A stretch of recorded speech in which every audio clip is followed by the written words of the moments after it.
দুর্দান্ত স্বাদের সম্পূর্ণ নিরামিষ এই পনির ভাপা খেলে মাছ মাংস ছেড়ে শুধু এই দিয়েই সব ভাত খাওয়া হয়ে যাবে বন্ধুরা। প্রথমে কিছু মশলা রেডি করে নেব। 4 টেবিল স্পুন পোস্ত কিছুক্ষণ ভিজিয়ে রেখেছিলাম, এটা গ্রাইন্ডিং জারে নিয়ে নিচ্ছি।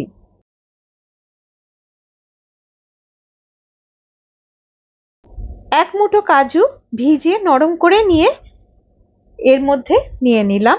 1 টিস্পুন সাদা সর্ষে, 1 টিস্পুন কালো সর্ষে, হাফ কাপ নারকেল কুচি,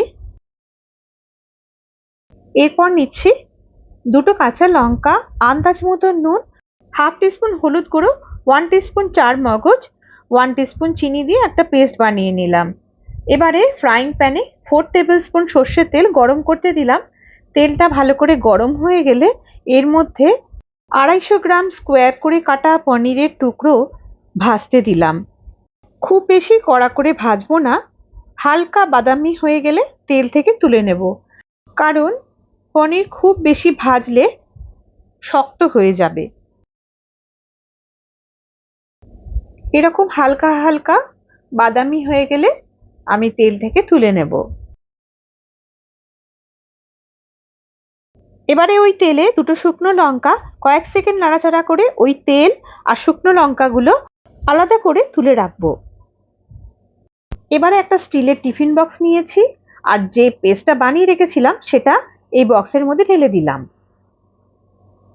এর মধ্যে দিলাম হাফ টিস্পুন লঙ্কার গুঁড়ো, তারপর ভালো করে মিশিয়ে নিলাম। এখন সব পনিরগুলো সাজিয়ে নিলাম।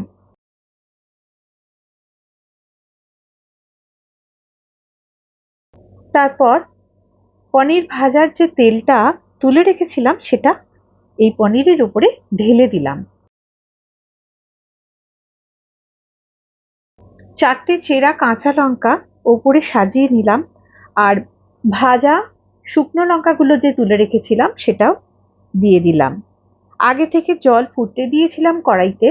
একটা স্ট্যান্ডের উপরে টিফিন বক্সটা ঢাকনা দিয়ে বসিয়ে ওপর থেকে একটা ঢাকা দিয়ে 15 মিনিটের জন্য ভাপিয়ে নেব।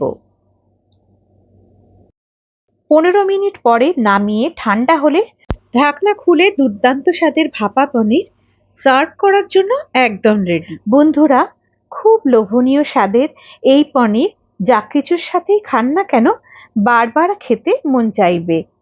বানিয়ে অবশ্যই জানাবেন কেমন লাগলো। ভালো থাকবেন, সুস্থ থাকবেন।